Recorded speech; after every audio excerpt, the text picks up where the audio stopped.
See ya. Can you hear us? Yep. Okay. So, Mr. Budget Committee Chair Caldwell, take it away whenever Hey. you're ready. No, thank you everybody for being here. We appreciate your time and participation today. So I think everybody knows everybody, so I don't know that we need to go through introductions, but I do appreciate everyone's time and attention. We'll run quickly to number 2. We have an action item, approval of the minutes for October 21st, 2021, and financial statements, check registers for September, October, and November, and the budget expenditure report to date. Does anybody have any questions about any of that I would encourage Andrew to answer? I'll make a motion to approve all of those things. I will second that. Thank you very much. I reviewed those and would concur with that. So with that, all in favor, say aye. Aye. Aye. Aye. Any opposed?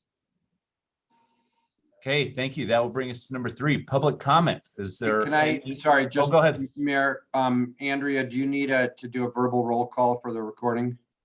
Okay, can you go ahead and do that? Okay, thanks. Okay, in attendance today, we have Andrew Gruber, Andrea Pearson, Kurt Mauer, Jeff Scott, Jeff Silvestrini, Mike Caldwell, Scott Wardle, Wayne Benyon, Bob Stevenson, and Ned Hacker. Thanks, Mayor Caldwell, back to you. Did you need a roll call vote for the action item? No, okay. No, Great. no, it's fine, thanks. Okay, that'll bring us to number 3 then, the public comment. Are there any members from the public that would like to comment? Okay, hearing none, we'll move on to number 4, which is an action item, the fiscal year 22 budget amendment, and I'll punch that to Andrew. Okay, thanks a lot. Period, we have our fiscal year budget, July through June. Periodically, we update the budget, and we have one proposed amendment to the budget. This is cool. I think all of you know about this already, but something special and unusual has happened, and that is that Intermountain Healthcare has come to us and said they want to make a donation of $500,000 to support our work. They are also giving $500,000 to the Utah League of Cities and Towns. We didn't ask for this money. There's no matching requirement.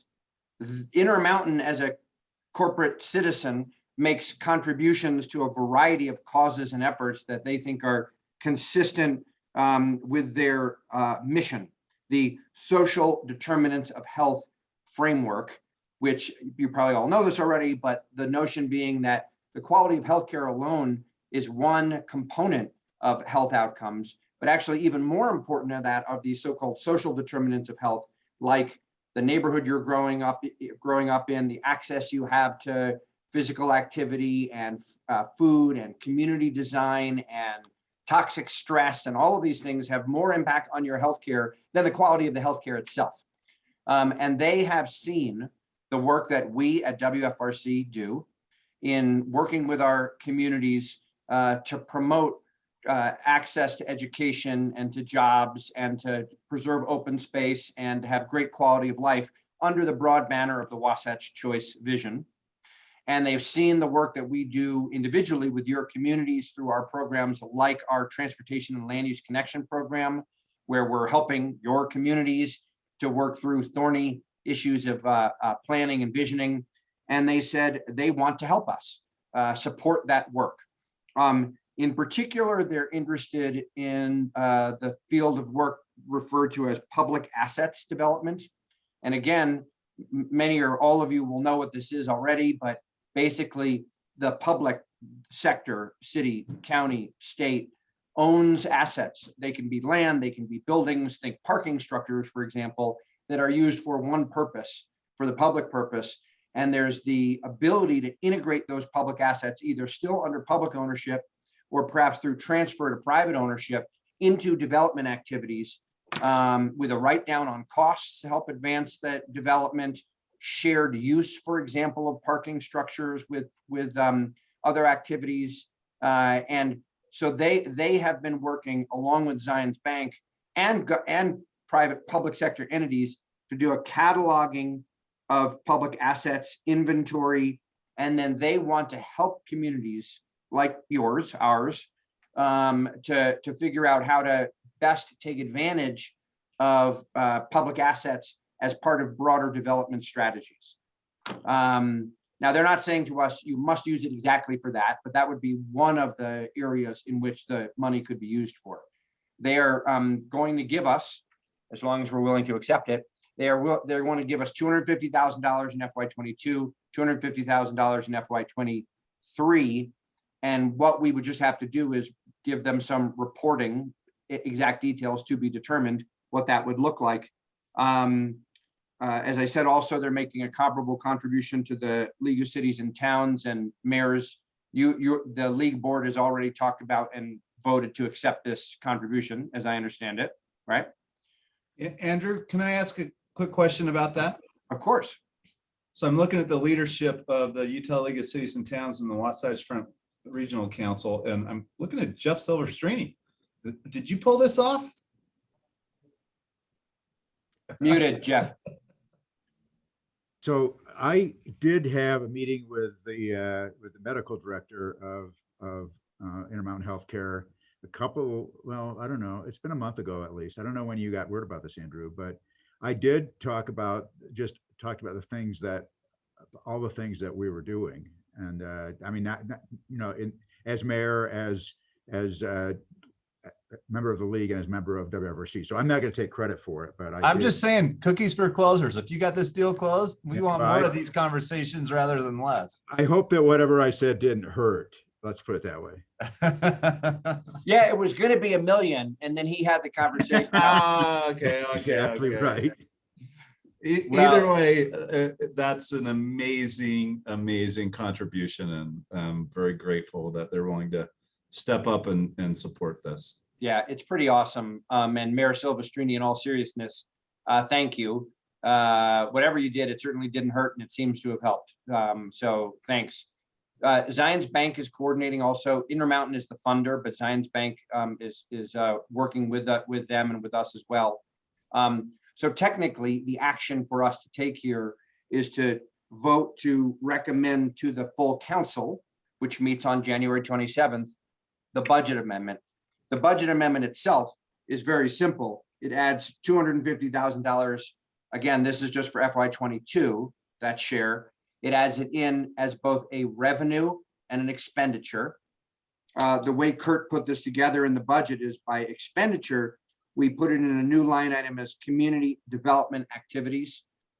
We have not quite figured out yet what the use of the money would be in terms of how much would be used for our own staff, how much might be used for consultant time. We want to work through the best use of this money in conjunction with the activities that we're already doing. So that approach in the budget would give us a little bit of flexibility there. That maybe the last thing I'll say here is that it would be our intention, to work on this in a collaborative way with the league, with the counties, with other partners, because all of us are under this Wasatch Choice banner. So this is just further advancement in that effort. So some folks from Intermountain, don't know exactly who yet, are interested in coming to our meeting on the 27th and doing a, I'm trying to find a better way than saying dog and pony show, some sort of like a little celebration, recognition, something or other. And particularly, Mayor Caldwell, you said this already, the overlap in league and WFRC leadership on the city side, at least, that we could do it as a WFRC and league and Intermountain. And I mean, we're going to be virtual. I guess that's my assumption, given Omicron, that in January 27th, we're going to be virtual. I guess you guys could overrule that if you want to, but things are so bad right now that I'm assuming we're going to be virtual, that they would Zoom in and we would, my thinking is that towards the beginning of the meeting, we do this and we have some talk and they talk and you guys talk a little bit about the great work that we can do together. So that's what's going on. That's the budget amendment. Of course, if you have any questions or suggestions or thoughts about how we handle this at the council meeting, please speak up. I think it's prudent to expect in the end of January, the next couple weeks, this isn't going to go and be gone by that point.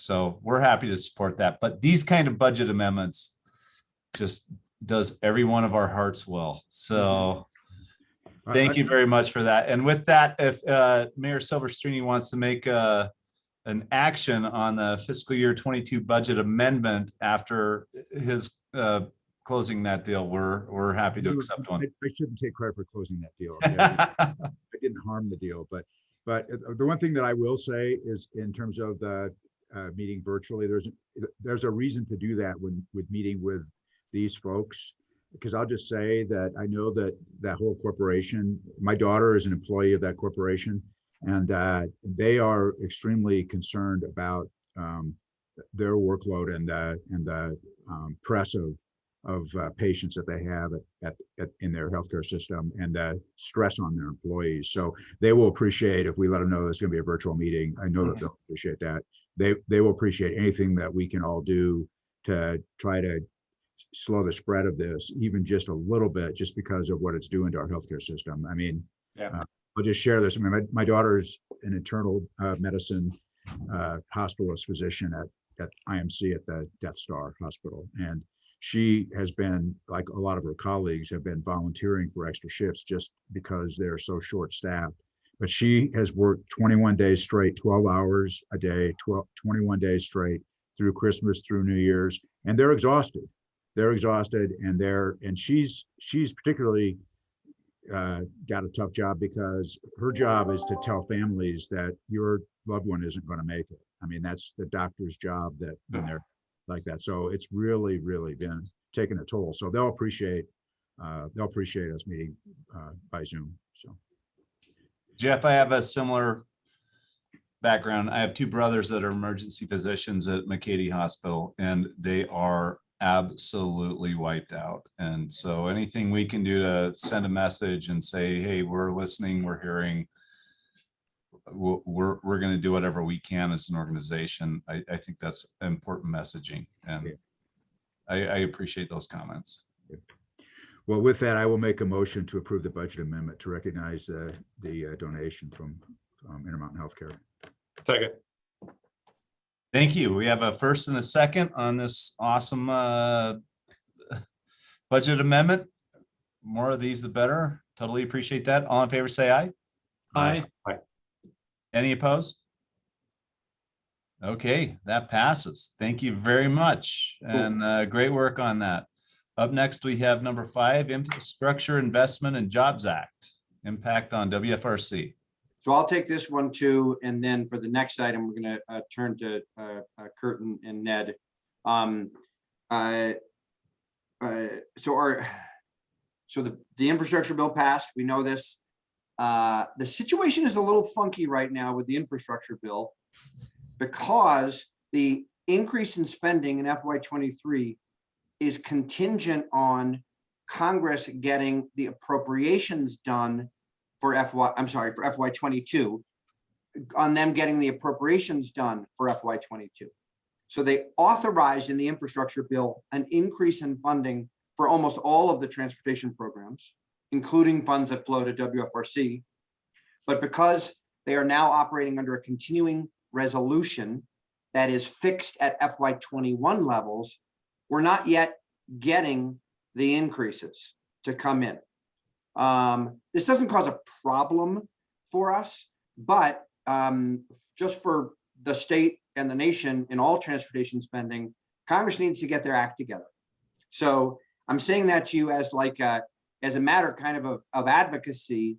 Our members need to be hearing from us all over the country that the budget needs to get done, the appropriations need to get done for FY22. Having said that, we are then still have not gotten the final formal official allocations that we will be able to ultimately show, hopefully, if Congress gets the appropriations done for our FY22 budget. Andrew, But, yeah. quick question. Do you have recommendations for fire extinguisher for that dumpster fire? Because I have no idea how to put that out. I know. All we can do is, I mean, I don't know if you're asking that as a real question or That not. Bob Stevenson? Yes, Fireman Bob. I mean, Andrew, your comment a second ago, when you said, you know, our federal legislators have got to get their act together. Boy, I'll tell you, that's like a no-brainer. So anyway, that's, I don't know, it's a sad situation, totally. Yeah. The frustrating thing is that sort of almost everybody individually is like, I'm willing to work and to compromise and everything, but the other guys won't. So it's, you know, it's frustrating. Anyway, not to go down the path here too much on that. What this looks like it will mean for WFRC's budget.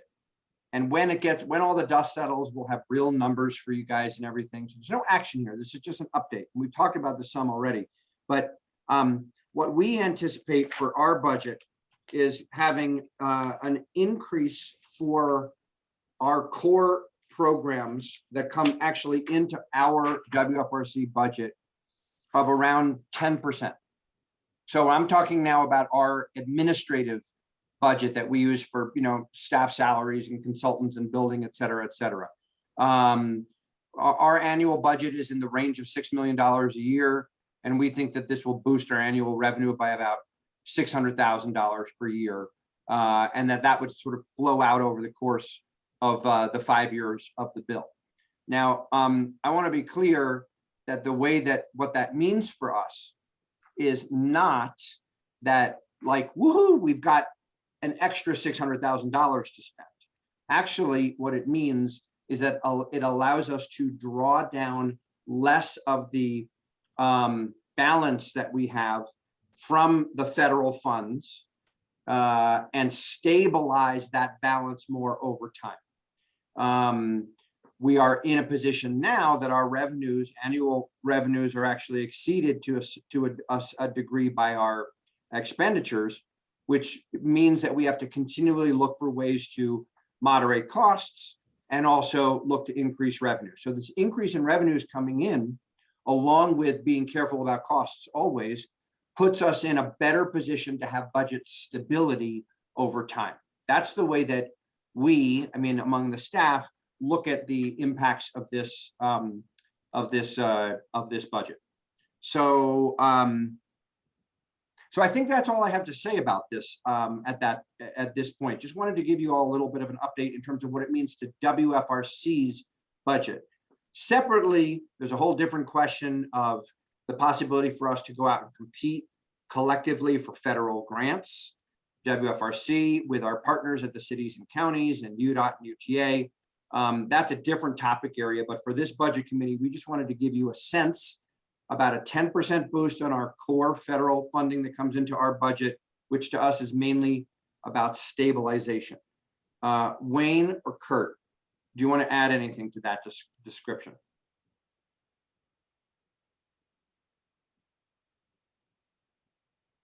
No, thanks. No, neither do I. Thank you. Okay. Okay. Hey, Andrew, just a quick question. Yep. So as far as, have you talked to Carlos about some of this stuff? I mean, are those guys feeling frustration from their side also, or what is UDOT having to say on all this? Yeah, I've talked with UDOT and with UTA. Here's what everybody feels, basically. The bill is a good bill. It's good for Utah. It provides stability and an increase, modest increase, and the ability on top of that, formula funding, modest increase. It also provides the ability for us to go compete for competitive discretionary funds.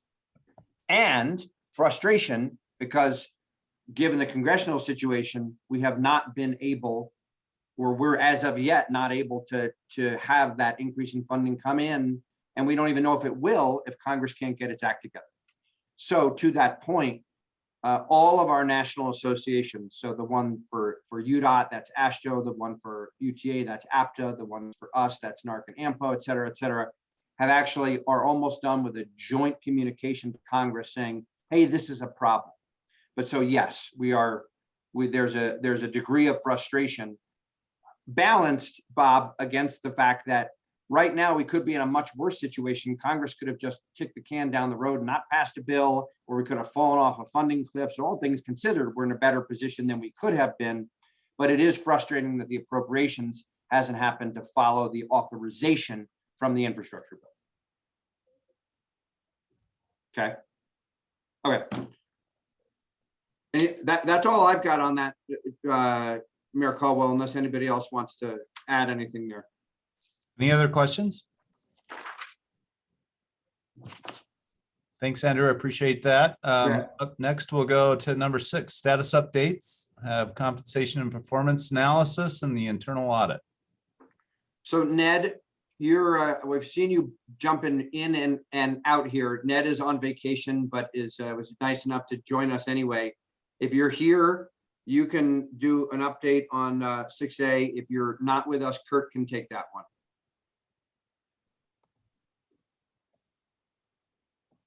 Oh. I see his name. Part of it depends on where is he at? He's in Wisconsin. Oh, Wisconsin. All right, that's cold in He's Wisconsin. in Wisconsin. Yeah, if Yeah. you're in Maui, I was going to say, I don't know if I want to hear from Maui. Right. Well, I'll tell you what, let's flip this. Hey, Kurt, if it's okay with you, Mr. Chair, let's do the status update on the internal audit first. But I just say both of these two items are just process updates on things that we have talked about as a budget committee. We just want to report back to you on where we stand on these two efforts. So Kurt, you want to do the internal audit one first? Sure. Each public entity is required by the Office of the Utah State Auditor to conduct an annual fraud risk assessment. And in 2020, the fraud risk assessment for the council there came back with a score of 355, which is a low risk. But one of the recommendations discussed by the council was to continue to reduce the risk of fraud was to contract with an internal audit firm. And in August of this year, of 2021, we contracted with BDO USA LLP to conduct some internal audit work. And the scope of work is going to include an enterprise risk assessment, determining and documenting the audit universe, and developing a 5-year audit plan based upon the risk assessment, audit universe, and input from management. And so we have been working, the leadership has been working with BDO to prepare and distribute an enterprise risk assessment. Our primary point of contact is Sonia Laveau, and we've had communications with her about who should participate in the assessment, and the budget committee are key participants in the workings of WFRC's financial and policies and procedures.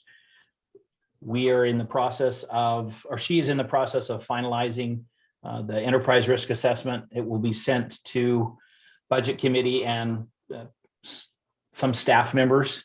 It'll be a 12 to 15 question survey. And we anticipate that being distributed within the next 2 to 3 weeks, if not sooner.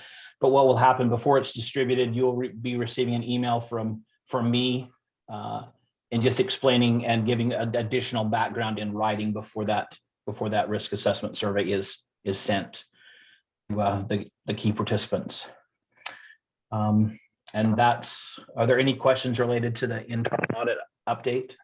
Kurt, let me just add quickly. First of all, I want to thank Commissioner Scott again for helping us to go through the process of selecting that audit firm. And again, so survey to determine, are there areas that we should focus on for our internal audit work going forward? That's the purpose of the survey.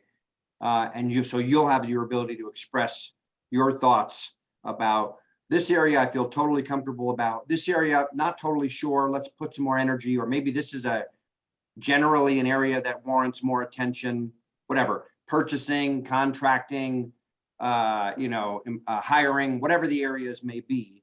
And then we'll do, with the results of that survey, we develop, as Kurt said, our internal audit plan going forward.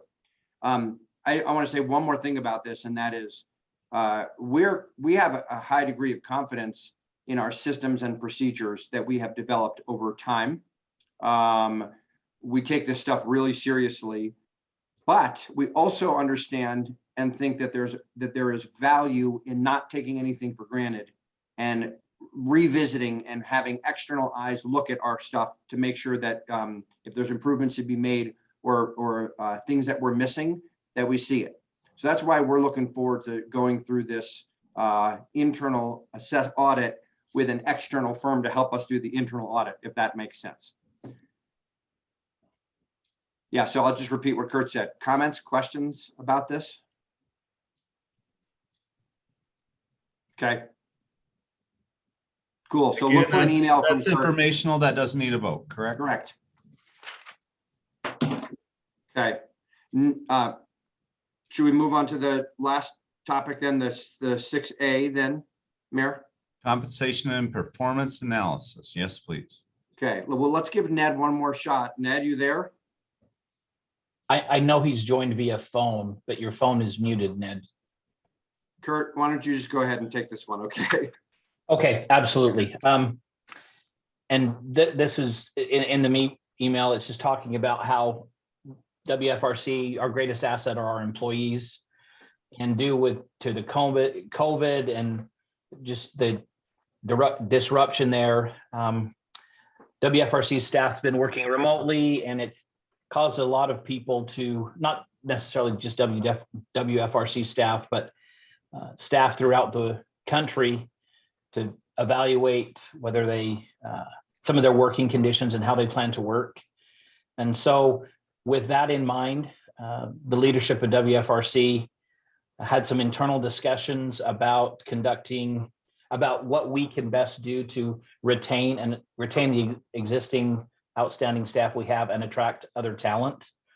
And we thought we would work with, do a compensation survey, salary survey, and it was last done in 2013. And earlier or in last year, we saw personnel systems and services. It was in May of last year to conduct some work for us. They were going to review and update our job descriptions, develop and conduct a salary survey and compensation analysis, update the compensation plan and policies as need be, and update our performance and evaluation process. The consultant is continuing to make progress on this and to complete the scope of work, and we anticipate its completion in the spring of 2022. And that will give us some ideas about where we stand. We want to be with our compensation we don't want to be too high or too low. We'd like to be right in the middle where we think we need to be. You know, I know I told several of you that I anticipated we'd be done at 3:30, and I want to be mindful of that. But I do just want to ask you all the question. You know, it's a tight labor market, and to Kurt's opening point, our employees are our greatest asset, and we want to make sure that we're compensating them fairly and that they, you know, feel that WFRC is a great place to work. And I just wonder if this is something that you all are dealing with as well, tight labor market and how you're handling that. A tight labor market is the nice way to put it. There is no labor market. It's probably the better way to say it. I would agree. And, you know, Andrew, I don't know if I told you this or not, but we actually here at the county, about time we started seeing the go to work at Wendy's for $18 an hour and realizing that you know. Wait, that's what they pay in Davis County? Yeah. Well, that's exactly what I'm talking about, Davis County. It's better than mayor's pay. So, Yeah, exactly.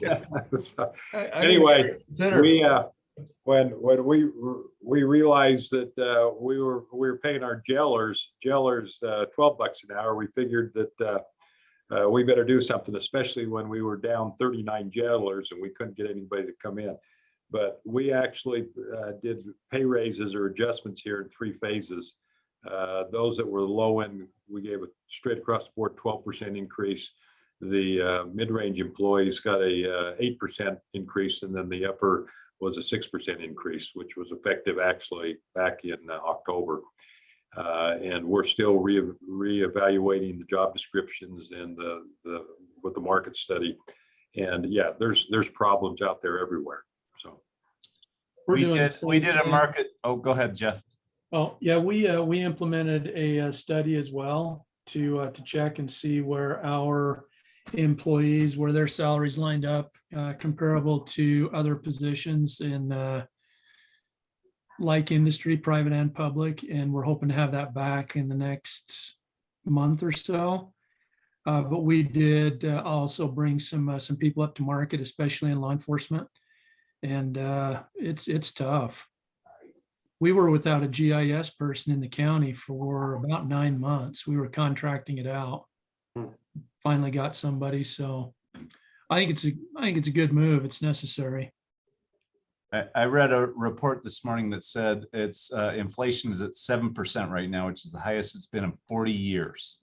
And we're looking at $4.5 million with our study. We did a study as well to try and keep and retain. And we're looking at $4.5 million. That'll be my 4th truth and taxation hearing in 10 years, but I think it's absolutely the right thing to do. You can't say no, that we're not going to address that or talk about it and stick our head in the sand when that's what's happening. And that's what's happening in every one of our communities. So no, we're going to propose a truth and taxation hearing, and we're going to try to move with what those studies portrayed in terms of where those people need to be positioned and everything else. And I agree, Andrew, I totally support you keeping and retaining your people, and any conversations that we need to have to keep that in focus, I'm more than supportive of. You know, Mike, what's interesting is I didn't see you down there, but I went down to that Taxpayers Association little summit they held yesterday to talk about stuff. And as the state leaders talked about the dollars that they had in excess and where they were looking at putting it, whether it's water or infrastructure, then the next guy got up and talked a little bit about property tax and how we have to be very careful that we're not raising property taxes too much, and that the impact with the cost of homes and et cetera, et cetera. And I just sat there and kind of smiled and thought, you know, you guys have boatloads of money coming in because of the nature where you are. But when it comes to property taxes, which is basically the lifeblood of, you know, counties and cities, how are we supposed to pay our people? I mean, it's an interesting scenario with this whole thing. So I don't disagree, but you know, I'll say on our end, we've done all the math and analysis, and for us to hire a police officer, put them through post, put them through the 6 months of training and everything else, we pay $86,000 to train a brand new police officer before they can hit the street. And when we're in a wage competition, when you have 700 open positions along the Wasatch Front in law enforcement, we pay $86,000 to just train somebody up, and then they leave for $2 more an hour or anything else. It is a really brutal environment. And so if you can keep and retain the people, I think that is way better time and money invested than it is to just open it up and go willy-nilly with a little bit of that. We have a priority in Ogden City to try and keep and retain our people, because it's a hard thing to do, to bring brand new people in and to try and get them to fit into the culture and see if their chemistry matches and everything else. So anything you can do to keep people in and help them feel appreciated, I'm in full support of. I agree. Councilman Wardle, what about you? What are you experiencing? We're in the same position. We're finishing the salary study of all of our departments. We did a 4.5%, almost a 4% increase in the last budget. We'll make another adjustment in the spring as the study comes back. But the labor market out here, we're in the same boat. It's you just can't hire people. On the police side, our sheriff's department, we're about a year out of filling places because of post and trying to get people through. So it's extremely difficult. So there's no action here. This is just an update, as Kurt was talking about on this analysis. And I don't know where this leads us exactly, but I could imagine that it might be something that gets borne out in our budget process for next year. for our FY23 budget, we may need to adjust our salary ranges, and that might have some bearing then, of course, on salaries, under this general point that we want to make sure that we retain our awesome team. So thanks for all the support. That's just raising the issue in the study that we're doing here. Andrew, I can tell you from my end, I do think it's important that your employees know that it's a serious topic. You're committed to taking care of them. You're going to do everything you can to figure that out, and you want to make it competitive. So I'm really supportive of that. Like you said, you don't have all that information and data yet, but just the fact that you're doing some of those studies and taking it seriously, I think is an important message to send to your employees. Mike, one thing that you just said that I think is critical is we've got to be serious if we're going to do this to help him too. I think not only this committee, but then the at-large committee. Nothing is more discouraging to an employee, I've learned, than to do a salary study and not act. Agree 100%. Just demoralizes people. That's why I've committed political suicide by doing I think this will be our 5th truth and taxation hearing in my 10 years. And we didn't have one in the prior 28 years. So I agree with you 100%, and we're totally committed to that. And Andrew, as budget chair, I'll say we're committed to taking care of your people and looking at all that and figuring out how we can make that work. So, there are some things I'll lay on the sword for, and my employees is one of those things I'll lay on the sword for. Well, thanks all of you for the insight and support for the team. That's really appreciated. I know that I'm saying that for myself and speaking for Andrea, Wayne, Kurt, Ned here as well. I think that's all we've got. Anything else on this item from anybody? Right, that moves us to number 7, Executive Director's Report. So the only thing I've got is just a look ahead. So we've got our Regional Growth Committee that some of you participate on. That's next Thursday. And then the following Thursday is our council meeting, 2 p.m. Thursday, January 27th.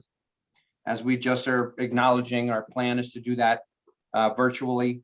For the Budget Committee stuff, Mayor Caldwell, we would presume to have an abbreviated version of this. We would do the thing with Intermountain and then actually take action on amending the budget.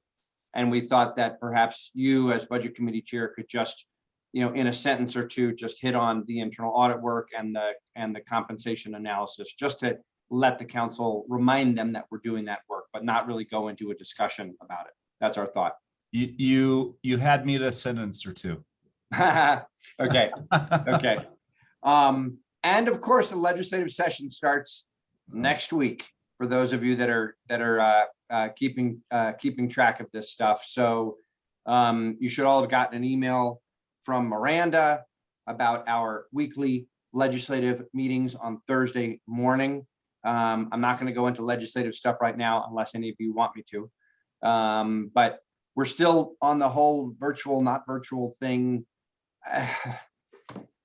We're assuming we're going to do those in person with an option to participate virtually, at least with audio.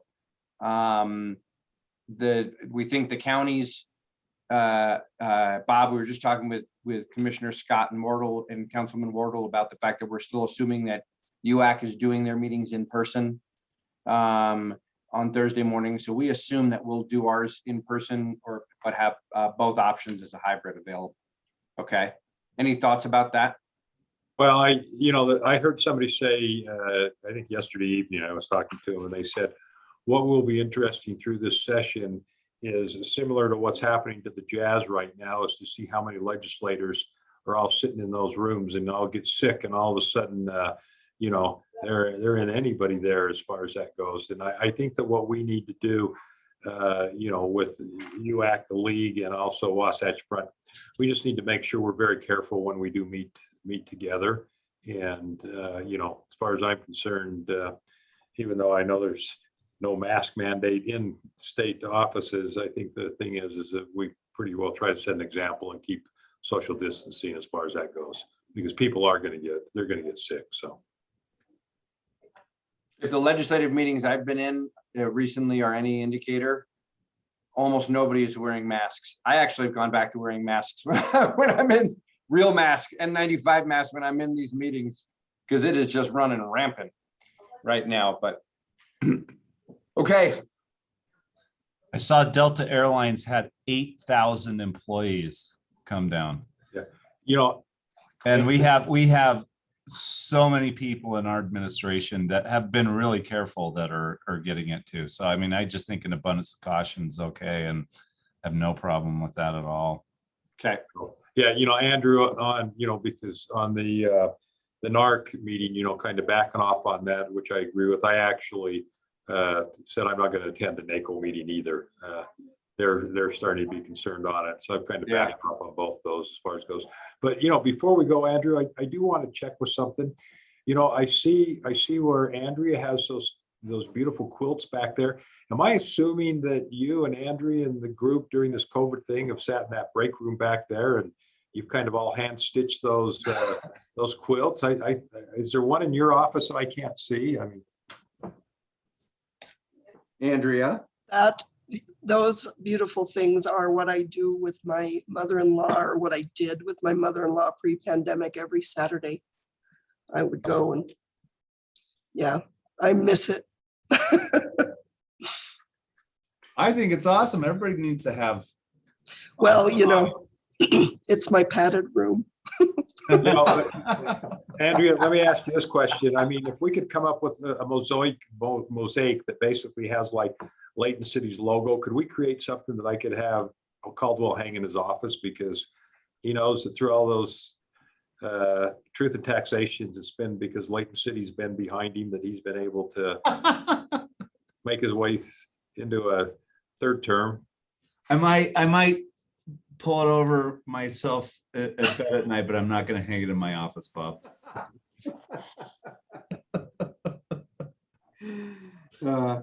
Andrea, this sounds To adjourn.